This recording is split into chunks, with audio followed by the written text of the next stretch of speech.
Good morning mga guys! Welcome to my channel, Elma Official Vlog, and today's video.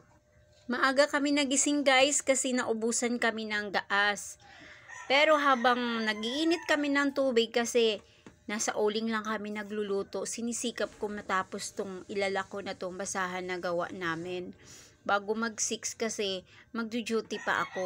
Hay, nakakatuwa lang talaga guys bumangon na madaling araw kasi kung mapapansin mo, ito yung mga manok ang iingay ng sige ng tilaok habang naggagawa ako dito sa basahan niya nilaklak ko. Nakakatuwa. Ayan mga guys, kung mapapansin nyo, nag-uumpisa na si Papang na magpalaki na ng apoy sa uling para mag-init ng tubig.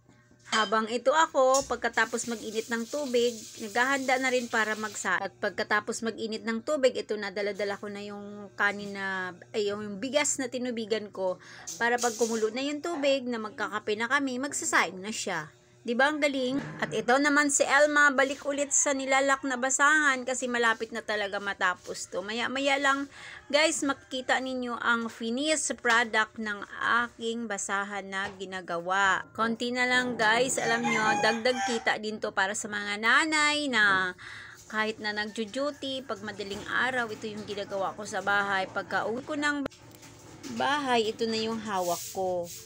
Gagawin ko na to habang nag-aantay ng hapunan, magugupit-gupit ako. Ayan na mga guys, tapos na ang ating basahan. O diba, nakabuo ako ng isa ngayon. At sa labas naman, ito na kumukulo na yung aming sinaing, malapit na maluto. Ayan, naluto na rin sa wakas.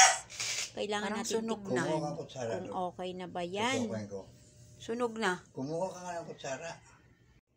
Kuha ka ng konti. Kuha ka konti. Kuha ka konti.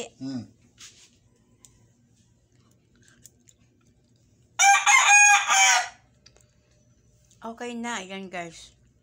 Nag-init kami ng tubig kasi magkakape kami.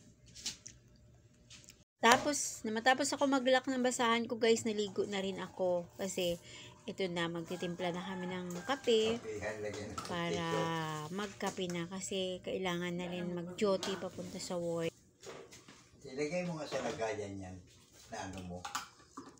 Hindi yung kakalat mo. Kape tayo guys. Yun na, patayin mo na yan.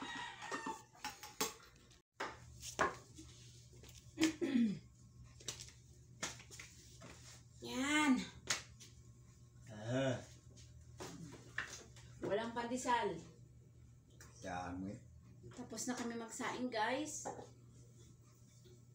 Wala kaming gaas. Kape-kape na lang.